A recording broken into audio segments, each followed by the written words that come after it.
Assalamualaikum warahmatullahi wabarakatuh. Alhamdulillahillazi an'ama alaina wa hadana ila dinil Islam.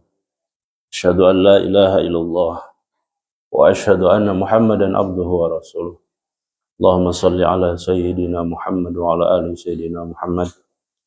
Rabbi shrah li sadri wa yassir li amri wahlul 'uqdatam min lisani yafqahu qawli. Allahumma ftah alaina futuhal arifin bi rahmatika ya arhamar rahimin. Amma ba'du. Segala puja dan puji tentunya hanyalah milik Allah Subhanahu wa taala, zat yang maha hidup, maha perkasa, maha mengawasi, maha menjaga. Dan tentunya mudah-mudahan kita dalam lindungan dan maghfirah Allah Subhanahu wa taala di hari puasa yang ke-12 ini, semoga ibadah kita disampaikan kepada nanti Idul Fitri dan tentunya semua amal ibadah kita diterima Allah Subhanahu wa taala. Shalawat dan salam tak lupa tentunya semoga selalu tercurah limpahkan kepada Habibina wa Syafi'ina Nabil Mustafa Nabi besar Muhammad sallallahu alaihi wasallam, pada keluarga, para sahabat, para tabi'in, tabi'in dan seluruh umat yang mengikuti sunnah dan ajaran-ajarannya sampai dengan hari kiamat. Dan tentunya mudah-mudahan kita di akhir zaman nanti di hari kiamat mendapatkan syafaatul uzma. Amin ya rabbal alamin. Bismillahirrahmanirrahim. Kemarin teh orang perkawinan Pak masih berbakti pada orang tua ya. Masih berbakti pada orang tua. Jadi kemarin makna silaturahmi dengan silaturahim. Kalau silaturahmi itu secara umum, kalau silaturahim itu menyambung tali ukhuwah itu dengan yang saudara serahim, senasab. Yang paling utama, yang pertama adalah anak, orang tua ke anak, sebaliknya anak ke orang tua, lalu kemudian ke bibi, ke mamang, ke uwa. Itu yang paling utama. Ustaz, bagaimana kalau anak uwa, anak mamang, anak bibi? Nah, itu ring 2. Namanya kerabat. Masih kerabat dekat namanya. Ada yang kerabat jauh.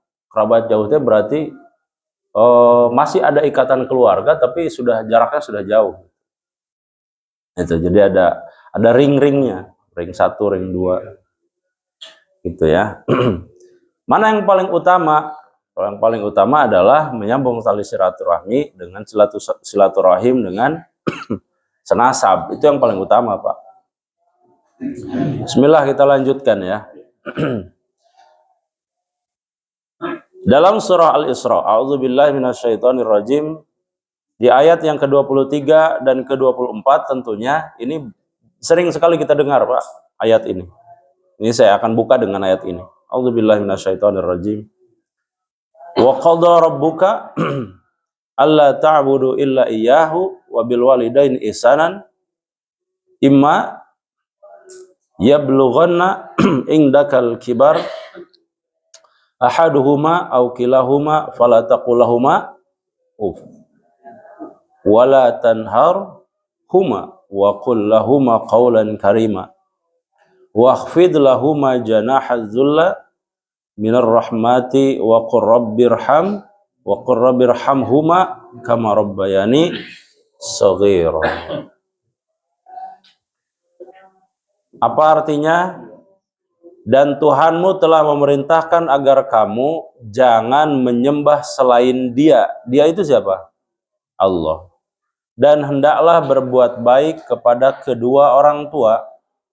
Jika salah seorang di antara keduanya atau kedua-duanya, salah satu di antara ibu bapak atau dua-duanya, baik ibu maupun bapak, sampai kemudian berusia lanjut atau sepuh ya Pak, dugikeun ka tetiasana naon ngagoler gitu di tempat sarena, maka peliharalah mereka dan mereka harus dalam peliharaanmu, artinya dijaga, dirawat. Maka jangan sekali-kali engkau mengatakan kepada keduanya perkataan ya cuma 2 huruf ya, ih, itu unggul. Apalagi kata Allah membentak keduanya. Dan ucapkanlah kepada keduanya perkataan qaulan karima. Qaulan karima itu ucapan yang mulia. Ada perkataan baik, ada perkataan mulia, Pak. Kalau perkataan baik, ya sebatas tidak menyakiti. Tapi kalau perkataan mulia, tidak menyakiti plus menyenangkan. Itu perkataan mulia. Jadi tingkatan yang harus ke orang tua dilakukan adalah tingkatan mulia. Menyenangkan didengarnya, Pak. Untuk penyerehatin gitu. Di pasihan terang umpama, walau bentak. Ih, Bu mah, ih mamah mah, ih bunda mah. Seperti itu sudah durhaka. Kemudian apalagi? Jangankan kita mencaci, mencela, menghardik. Kata Allah apa? Meninggikan suara saja itu sudah durhaka, sudah dosa besar. Meninggikan.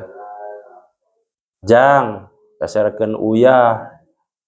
Alim ah. Saya alim naon tah. Tapi entah sesuai tempat.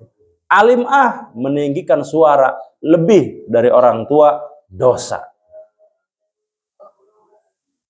Merendahkan suara, merendahkan diri, pan ayeuna teh aya kieu, Pak. Abang orang teh S1, abang orang S1 ya umpama. Teras nganggap sepuh orang teh kolot. Pemikiran kolot, ih bapak mah pemikiranna kolot. Dah memang kolot. Sakitunya kan aya gitu, Pak. Ai bapak, ai orang tua mah umpama sakola na ukur SD kan ya. Tapi berhasil misalkan nyakolakeun dugi ke S1 umpama S2. Nah itu kadang-kadang terbalik anak mah itu, Pak. Durhakana tadi ujian anak mah. Begitu tinggi, pemahaman luas, menganggap pikiran orang tua kolot gitu, konservatif. Maka sering sekali tidak didengar. Da asana teh pang pinter untuk apal bahwa orang tua yang menyekolahkan itu jauh lebih mulia. Nah, ini berarti adab ini. Karena kita khusus yang di 1 bulan ini bicara adab. Rendahkanlah dirimu terhadap keduanya dengan penuh kasih sayang dan ucapkanlah justru. Nah ini sebut dengan qaulan karima. Apa salah satu qaulan karima? Mendoakan orang tua kapanpun, di saat kapanpun, dimanapun. Entah ngadoakan orang tua pas misalkan nalika zarah hungkul, tapi nalika sholat hungkul henteu, Pak. Dianjurkan berdoa kepada orang tua mah di sepanjang waktu. Di sepanjang waktu, tidak mengenal tempat dan tidak mengenal waktu. Sepanjang masa kita hidup, doakan mereka. Apa kata Allah yang dinukil dalam surah Al-Isra ini? Wahai Tuhanku, kasihilah mereka keduanya sebagaimana mereka telah mendidikku waktu kecil. Itu, Pak. Antak abi mah pernah tah pasian terang teh kieu. Saya memang materi nanya di kuliah kapungkur. Ketika seorang anak bertanya misalkan ke orang tua, ayah itu apa? Ayah ini apa? So sering kita kan banyak merangkali mah. Ayah itu naon? Ayah ini apa? Ayah ini apa? Ayah ini apa? Kan dijawab kurang, oh itu ini. Ke orang tua malah launan pada jelaskan ini. Maksudnya ini. Cobian ayeuna urang ayeuna misalkan tesepuh ya. Naros ka anu jantan putra atau apa? Eta bisa bisa berbeda, Pak. Bapak mah nanyaan wae. Bapak mah nanyaan wae. Itu, Pak. Jadi dulu orang tua menjelaskan dengan pelan-pelan, baik-baik supaya bisa dimengerti. Ai ka anak mah orang henteu, Pak. Begitulah memang.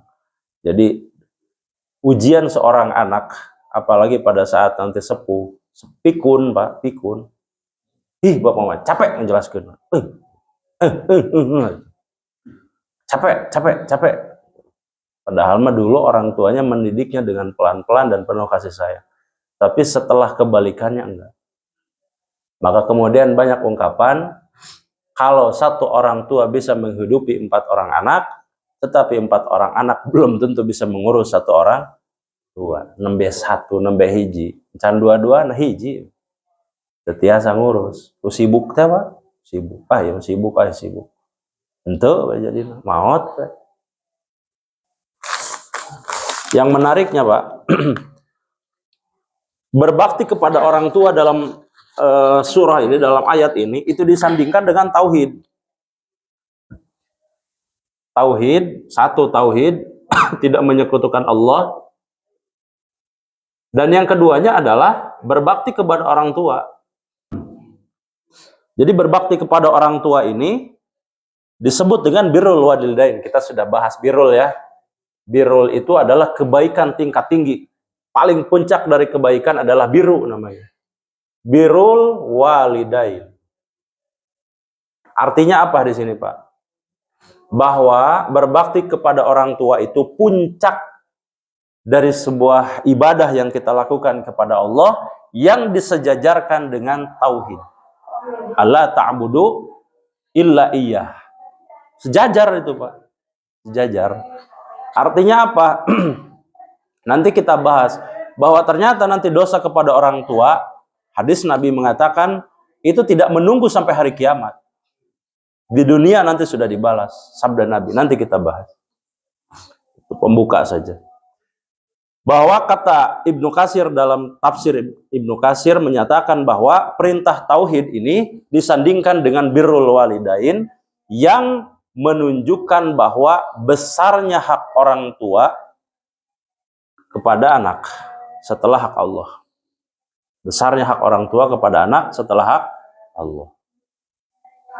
Kemudian bahasa di sini, uf itu tadi, keluhan kecil yang menunjukkan bahwa hal itu berpotensi menyakiti orang tua. Kalau orang tua sudah sakit, maka hukumnya haram perbuatan itu. Haram itu. Luar biasa ya. Mengatakan saja haram kepada orang tua. Kamu Pak misalkan ngabunuh maka, luar biasa Pak. Tapi dugikeun ka ayeuna mah sigana teh nya Pak, nu maehan teh siga nu gampil namanya. Kamari teh nu mahasiswa apa tuh Pak? Ya. Kami ngeri eta. Main tusuk wae Pak. Ayeuna ngeri ya ningali berita-berita gitu teh. Siga nu teu aya hargaan teh nyawa Pak. Main tusuk wae, main bacok wae. Itu sekelas mahasiswa kan yang seharusnya terdidik, terbina. Jadi emang ya urusan cinta mah Pak. Urusan cinta itu. Bahaya. Jadi banyak pemuda-pemudi kita yang sebetulnya salah fokus. Harusnya mencari ilmu yang banyak, ini mencari cinta yang terdalam. Nu dipilarian teh cinta. Ngaji henteu. Bahkan dalam surah Al-Luqman yang kita tahu, Luqman itu adalah bukan nabi, bukan juga rasul ya. Luqman itu menggambarkan kehidupan kita Pak, manusia biasa.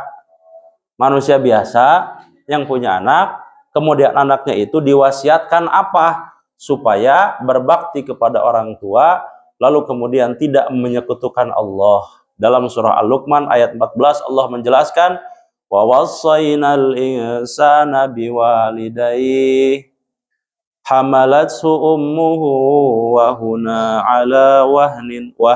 ala wahnin wa fisaluhu fi 'amaini an ishkur li wa liwalidayk ilayyal masir.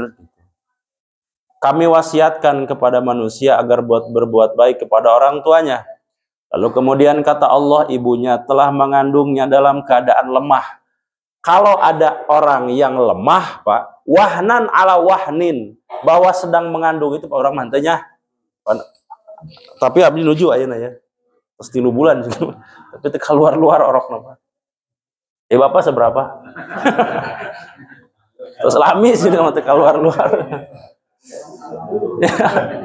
Paminutos 30 kaluhur mah kan mulai maju eta Pak. Ayo we, nembun lemak. Wahnan ala wahnin kata Allah.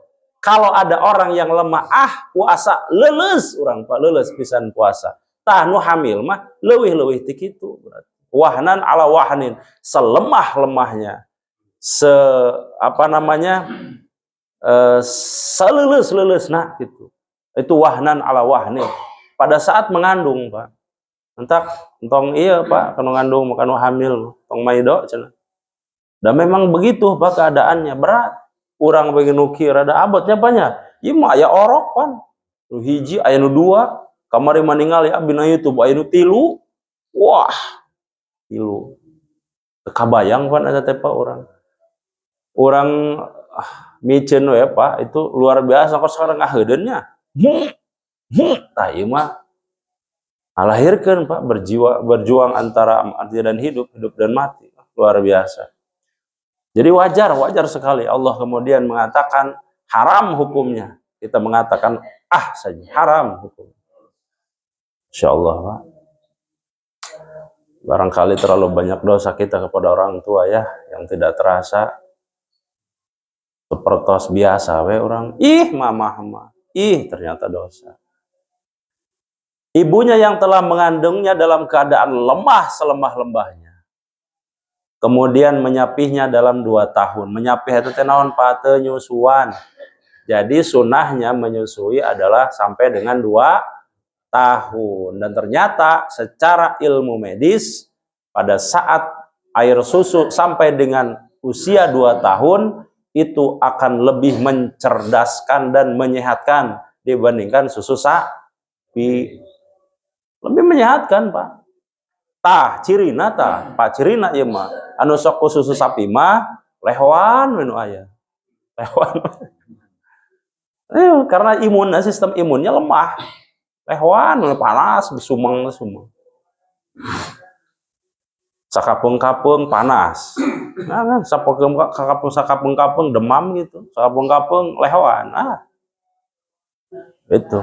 Tetapi ilmu medis sekarang menyatakan bahwa pada saat usia sampai dengan 2 tahun diberikan ASI, dari tingkat kecerdasannya luar biasa, jauh. Dan tingkat kesehatannya lebih tahan terhadap penyakit juga sama.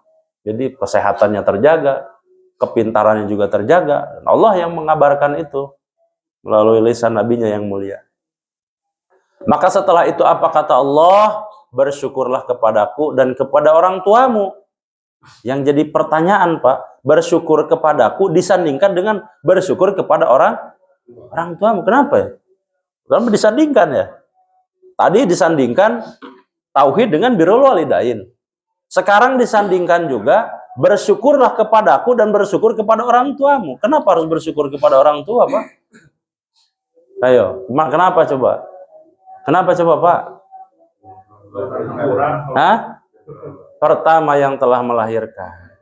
Ayat teu nu ngalahirkeun tapi teu ikhlas, ayat teu, Pak. Ayat teu aya. Ngalahirkeun tapi teu ikhlas, ayat teu. Misalkan memang teu ikhlas teu keluar. Ayat teu gitu. Nu teu ikhlas ngeluarkeun teh. Ayat teu. Asana moal ayanya. Udah pasti ikhlas orang tua kita kan? Kita tidak pernah meminta keluar. Tapi orang tua ikhlas berjuang antara hidup dan mati tah ibu orang dikeluarkan, Pak, dengan ikhlas meskipun dirinya nanti akan kemungkinannya meninggal, Pak. Tapi ikhlas mengeluarkan. Maka di titik itu pertama adalah kita harus bersyukur. Begitu banyak orang tua yang membuang anak, orang dipicen teu orang mah tak itu. Alhamdulillah berarti orang tua kita setelah dilahirkan disusui kan? Jadi memang di sini kenapa ya syukurnya itu kepada Allah disandingkan dengan syukur kepada orang tua? Nah, itu. Ternyata sesudah kita disusui, Pak, kabayang ke orang anu tos gaduh ieu nya, gaduh orok. Pan eta teh urang begadang, Pak. Nya, sareng istrinya kan begadang urang. Gentosan kadang-kadang. Coba bayangkan, Pak, pami urang teu ikhlas ngurusan budak, Pak. Dipicen ke urang, kaganggu. Sare ngeunah-ngeunah kieu, atau mendingan sare, Pak, dipikir-pikir makan. Tapi urang ikhlas, tidak tidur, kurang tidur hanya demi apa? Supaya anak sehat, supaya anak tidak menangis, kan begitu kan, tecerik. Nah itu pengorbanan kita selaku orang tua kepada anak. Bayangkan Pak, ketika misalkan sudah dewasa tapi ngalunjak kumaha. Kan terido teu ikhlas orang kan? Seperti itulah kemudian agama melarang dan mengatakan bahwa itu termasuk dosa besar. Begitu? Itu Pak. Jadi penjelasan ulama, misal Imam Al-Qurtubi mengatakan begini Pak, dalam ayat ini. Wajib hukumnya berbakti kepada orang tua meskipun orang tua kita itu kafir. Meskipun orang tua kafir Pak. Hukum untuk berbakti kepada orang tua tidak hilang. Tidak hilang, Pak. Selama tidak memerintahkan maksiat. Ayat etama, jang, entos we yang emak agama nusanes umpama, agama Katolik umpama, eta mah entong. Selama orang tua tidak memerintahkan maksiat, maka wajib hukumnya tetap baik meskipun orang tuanya kafir. Begitu, Pak. Yang kedua, Imam Al-Qurtubi mengatakan begitu ya dalam tafsirnya. Meskipun orang tua kita kafir umpama, maka tetap berlaku hukum tetap berbuat baik. Tidak boleh sampai durhaka. Dan mudah-mudahan dengan kebaikan itu, orang yang tadinya orang tua yang non-muslim bisa masuk Islam kan. Pas begitu misalkan non-muslim mabok we nu aya. Ayo kadi tuman goeng motor umpama. Tapi begitu lebat ke muslim, alhamdulillah itu bisa jadi hidayah, Pak. Seur ningali ya begitu. Anu mualaf pas begitu ngajak orang tua, justru pada saat masuk Islam lebih baik, lebih tertata hidupnya, lebih mulia dikatakan. Maka banyak orang tua yang kemudian juga masuk Islam. Pintu hidayah datangnya dari mana aja. Kemudian ini juga menarik hadis Nabi Muhammad SAW pada saat ditanya dalam Sahih Bukhari dan Imam Muslim yang diriwayatkan dari Abdullah bin Mas'ud radhiyallahu anhu. Ini sebetulnya juga hadis yang mutawatir, banyak dibahas oleh para ulama. Tapi nggak apa-apa, saya bahas aja. Sa'altu Nabi SAW ayul amali ahabbu ilallah. Ketika Abdullah bin Mas'ud mengatakan, bertanya kepada Rasulullah SAW, ya Rasulullah, apa amalan terbaik yang paling dicintai Allah? Itu apa saja? Nabi Allah kemudian menyebutkan ada 3 kurang lebih. Yang pertama adalah kata Nabi Muhammad SAW, as-salatu ala waktiha, salat pada waktunya. Nah ini dibahas oleh para ulama. Maksud salat pada waktunya ini bagaimana? Di sini tidak disebutkan as-salatu ala awalil waktiha, nggak ada Pak. Awal waktu itu nggak ada. Tapi di sini salat pada waktunya. Di sini seolah-olah memberikan kelonggaran kepada umat muslim bahwa terkadang kita itu tidak bisa sholat awal waktu. Terkadang kan begitu ya, entah itu sedang di perjalanan, entah itu kita kadang dalam kondisi sakit. Kalaulah di sini dikatakan as-salatu ala awalil waktiha, maka jelas perintah langsungnya adalah awal waktu kan. Nah, nanti dijelaskan oleh ulama, awal waktu itu keutamaan sholat. Sebagaimana pada saat kita mau sholat berjamaah, ada keutamaan sholat berjamaah. Apa keutamaan sholat berjamaah? Ikut takbir bersama imam sampai sebelum Fatihah. Sampai sebelum Fatihah, Pak. Allahu Akbar, paling utama langsung kita Allahu Akbar. Artinya kita dalam kondisi sudah siap kan? Dalam kondisi tertentu, Pak, kita baru datang Allahu Akbar. Allahu Akbar kabira walhamdulillahi katsira, sudah berjalan tuh, baru kita datang. Nah, keutamaan sholat berjamaah sebelum imam membaca Bismillahirrahmanirrahim. Sebelum itu dibaca, kita masih dapat tuh, Pak.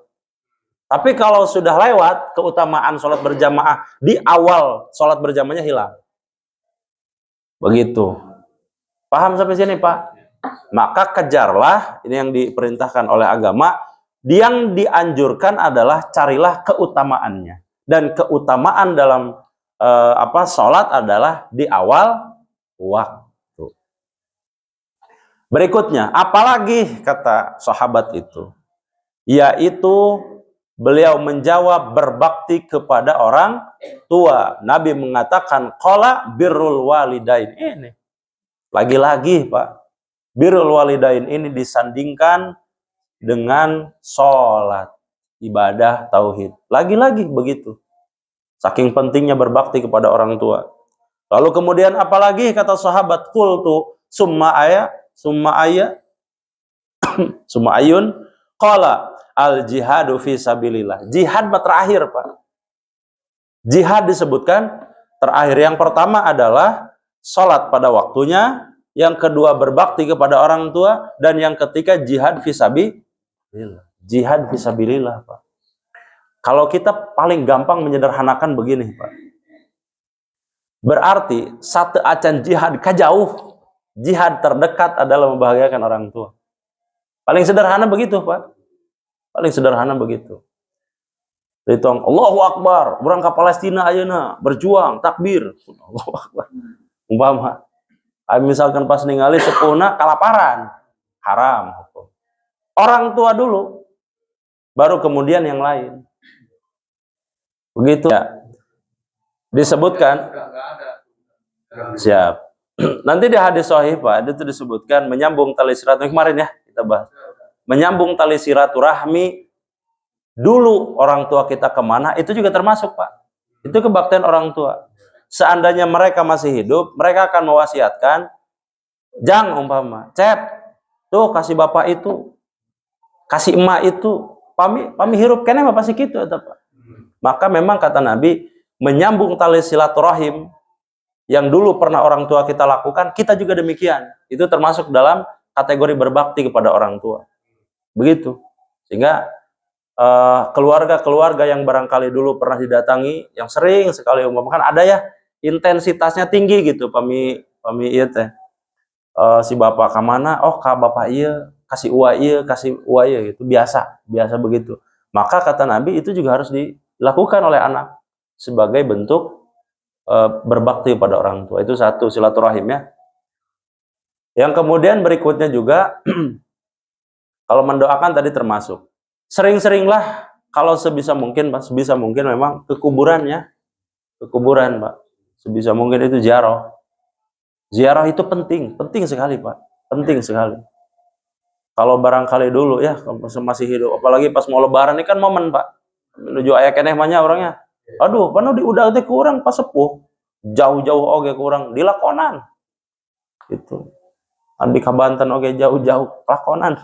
Da emang tadi itu. Asal da mudik kami mah. Memang kedah diudag, Pak. Nah, begitu juga dengan kuburan. Kuburan orang tua itu harus sering-sering, Pak, ditengok. Kami orang tiasa. Kalau memungkinkan. Dan memang harus dimungkinkan, Pak. Harus, Pak. Akhirnya orang kadang-kadang bingung, Pak. Wisata religi ke Sultan Anu, Wali Songo, ya kan? Wah, tiap tahun itu, Pak. Ayo, ibu-ibu pengajian, bapak-bapak pengajian, ayo muter, jaroh. Ayo ke makam ibu bapak henteu. Kumaha tuh? Nya, Mas. Kumaha tuh? Coba pikiran ke orang. Orang kaditu. Ai ziarah ka makam orang tua henteu. Leres apa henteu eta, Pak? Itu leres apa henteu eta? Atupan orang teh mikirnya, Pak, sate acan nu sanes oge atuh kedahna mah sepuh heula di mana ge. Tapi sok kadang-kadang orang mah kitu tah, egois. Iya, termasuk dalam kategori dosa besar, Pak. Dosa besar. Pasti dah kilah orang misalkan ya orang tua, Pak. Terus anak orang teh nyuhunkeun ridona umpamakan aya pasangan anu ya mungkin dianggap lebih baik bagi dia kan. Tetap haram, Pak, hukumnya itu. Haram hukumnya menikah tanpa izin, haram. Di dua perspektif. Nah, ini saya jelaskan ya. Jadi di Islam itu ada dua perspektif nih. Bahas perspektif anak dulu nih. Anak rule-nya jelas. Tidak boleh durhaka kepada orang tua. Itu rule-nya anak jelas tuh. Salah satu bentuk tidak durhaka adalah tidak menyelisihi. Kalaupun ada perbedaan pendapat, nanti harus disampaikan dengan tadi kaulan karima, kaulan sadida atau banget sadid. Kaulan karima, kata-kata yang mulia. Mungkin nanti disampaikan di kondisi yang barangkali orang tua sedang tidak dalam kondisi tensi tinggi umpama. Mah misalkan si bapak teh pas di kantor nuju aya masalah kan, orang teu apal gitu. Jadi memang tetap harus disampaikan dengan cara baik. Di perspektif anak nih Pak, di perspektif anak. Ternyata Islam juga mengatur dari perspektif orang tua. Apa bahasan hadisnya untuk orang tua? Seandainya kamu punya anak perempuan, lalu kemudian ada datang orang yang melamar, ya nikahkan mereka. Perspektifnya lihat jelas nggak Pak? Maksudnya jangan mempersulit orang tua. Kalau memang mereka satu sama lain sudah saling menyukai, pilih jantan fitnah. Nikahkan Pak atuh. Tong dilami-lami. Orang tua nggak setuju. Kenapa? Walaupun orang tua nggak setuju. Nah, prosesnya itu ada sholat istiqoroh kan. Intinya Pak, kalau kita sebagai orang tua, kan sanes urang anu nikah teh. Kan bade ieu anak urang ya kan. Berarti meskipun kita tidak setuju, kita sebagai orang tua bijak menyampaikan. Mungkin menurut bapak mah begini, menurut bapak mah begini, menurut ayah mah begini. Coba kamu pikir baik-baik. Hidup nggak cuman misalkan bicara tentang rumah tangga kan itu cuman kesenangan ya Pak ya. Ternyata konflik di dalam nanti luar biasa kan. Kadang-kadang hoyong beresan kan gitu. Kadang-kadang tuh Pak. Selewatan kan pemikiran sok itu ayo orang ruwet-ruwet ting apa beresan we gitu ya. Berarti pernikahan itu tidak sesederhana itu dan itu harus disampaikan ke anak tuh Pak. Bahwa pernikahan tuh begini. Nah kadang-kadang orang mah cuek Pak. Seueur sepuh teh cuek. Begitu rek nikah we.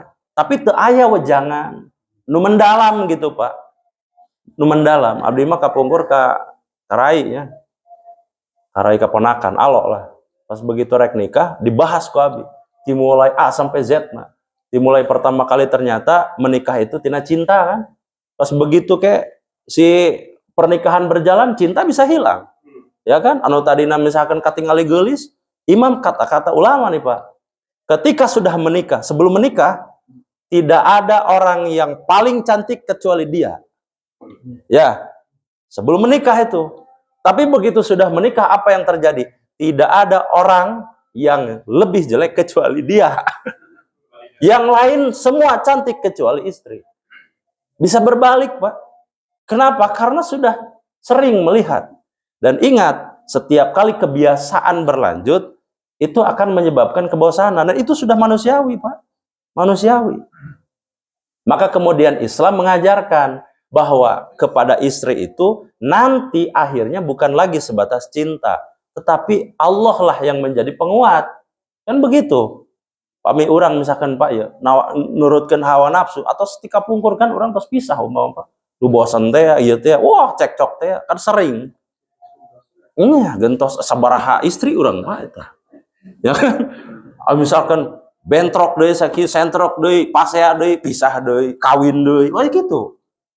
Jadi kalau tidak ada niat dalam hatinya untuk mempertahankan karena Allah, selesai dari dulu Pak. Ya buktosna kan ayeuna bapak-bapak sadayananya. Seueur anu dugikeun ka ayeuna apa? Sabaraha tahun? Puluhan tahun ya Pamarno. Pamarno sabaraha tahun, Pak? 34. Tuh, 38 luar. Pak Haji sabaraha tahun? Tuh 42. Dugikeun ka 42 tahun, bosan apa henteu coba? Cobian, Pak. Ayeuna tes aya. Iya, mantak ayeuna nu enggal kan. Iya. Ai kamari mah sayur asam, ayeuna mah sayur lodeh kan gitu. Itu. Dan memang begitu Pak manusia mah. Maka saya sampaikan dulu ke Allah itu. Kalau kamu hanya berharap sekarang kesenangan itu kan pami misalkan Pak orang sata acan menikah ya, sata acan menikah. Nu kabayang teh oh duduaan teh seneng kan. Nu tadina teh diharamkan, tadina teh entong ayeuna mah duduaan we di kamar. Kan ternyata hidup teh enggak sebatas cuman kamar, Pak. Ya, yang lain banyak ternyata. Jadi memang ini perkara-perkara yang sebetulnya seharusnya diajarkan kepada anak. Nah ini komunikasi ini penting. Itu Pak Haji. Jadi dari perspektif orang tua, meskipun kita tidak setuju, sampaikan juga pandangan kita ke anak kaulan karimah juga. Enggak berlaku sebelah gitu Pak. Kaulan karimah ini itu berlaku antara anak ke orang tua ke anak juga. Jangan menyampaikan pokok nama, jangan itu Pak. Pokoknya mah bapak mah henteu setuju, entong eta. Jangan mengatakan pokoknya apa entong. Itu tidak demokratis, tidak bijak lah pami. Dan perspektif agama mengatakan begitu. Jangan mengatakan pokoknya. sampaikan kaulan karima yang diperintahkan. Sanes pokona. Kalau pokoknya berarti orang egois. Orang maksa orang. Buah mata budak kata Pak.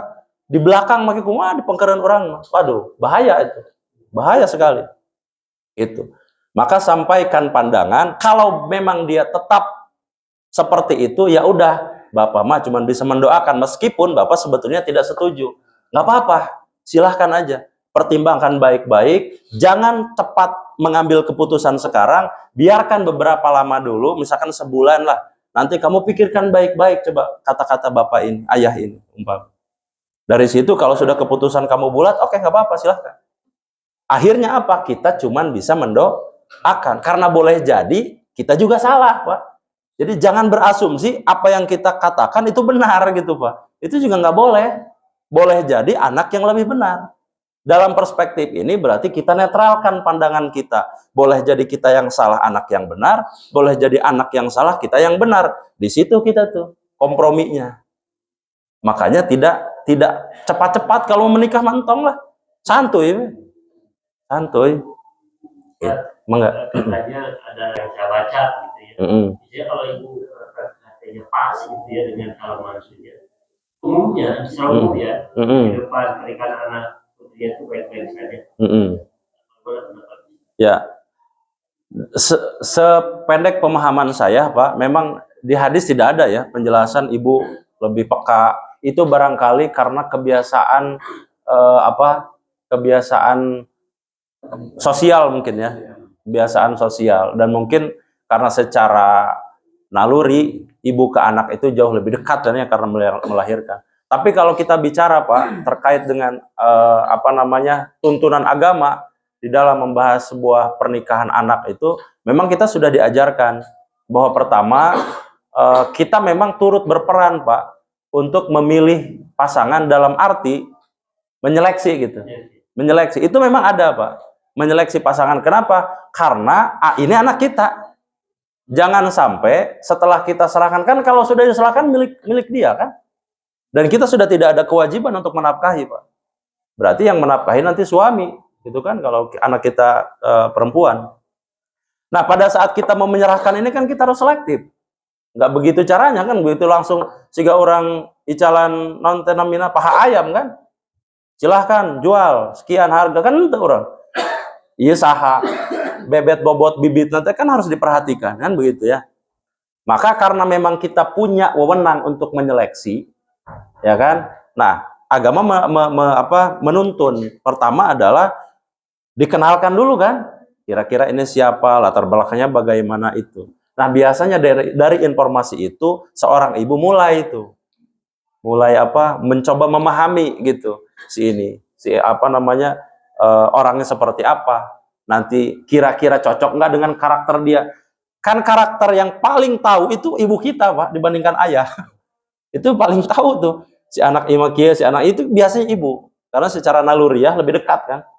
Nah, karena lebih dekat ini, ibu itu biasa dengan perasaannya memikirkan, oh si anak ini mana si Ama tipikalnya orang seperti ini, kayaknya cocok ke orang seperti ini gitu.